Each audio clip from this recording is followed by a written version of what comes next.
Les deux veuves. Il y a bien longtemps, le bon Dieu, ou un de ses envoyés spéciaux, il ne nous a pas été possible de vérifier exactement, était descendu sur la terre pour faire un grand voyage à travers le monde, et plus spécialement l'Alsace. Le but était de visiter les mortels et de leur apporter réconfort et consolation.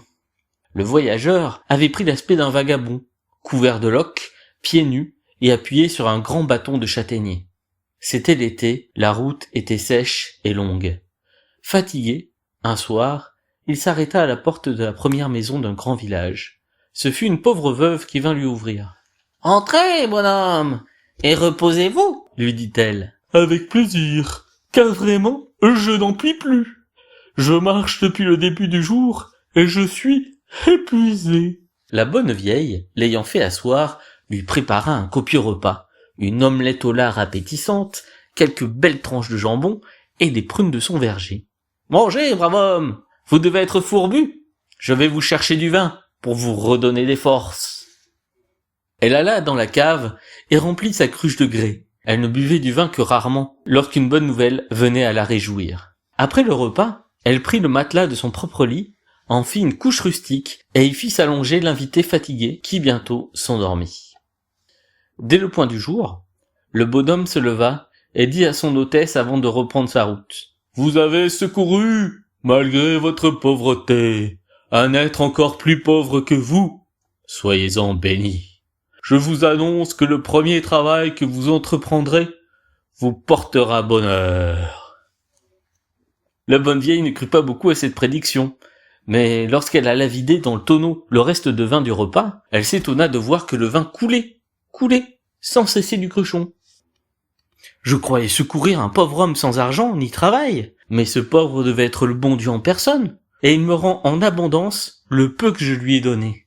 Que son nom soit béni. » Et le vin coulait toujours, si bien qu'elle put en remplir tous les tonneaux vides qu'elle avait dans sa cave.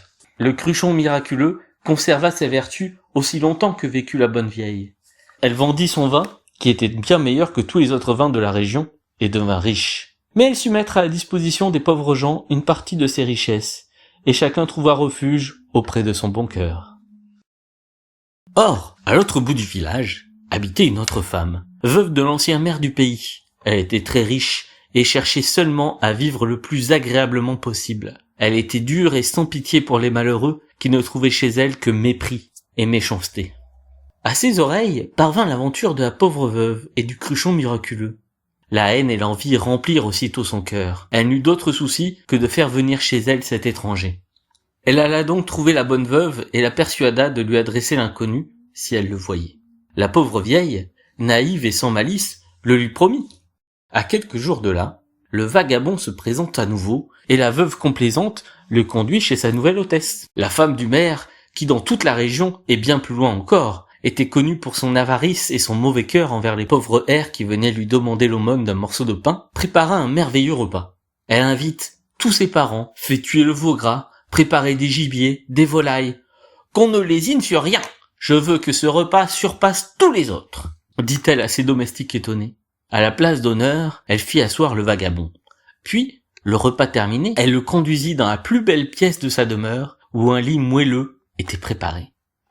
Le lendemain, dès l'aurore, l'étranger avait repris son bâton, et prenant congé de son hôtesse, il lui dit « Le premier objet qui passera par vos mains ce jour même se multipliera à l'infini, pour vous récompenser de vos largesses. » À ces mots, la cupide veuve ne se sentit plus de joie. Elle a maintenant richesse et bonheur. Elle se précipite vers sa bourse, car c'est l'or qu'elle désire le plus au monde. Mais dans son empressement, elle fait choir une carafe pleine d'eau et la relève.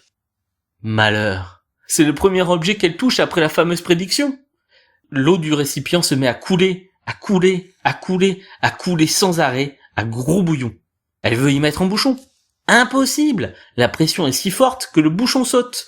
L'eau coule toujours, inondant sa maison. De désespoir, elle court jeter, poursuivie par la moquerie des habitants du village, la cruche enchantée dans l'eau du Rhin. Je suppose, chers auditeurs, que vous avez déjà trouvé la moralité de cette histoire.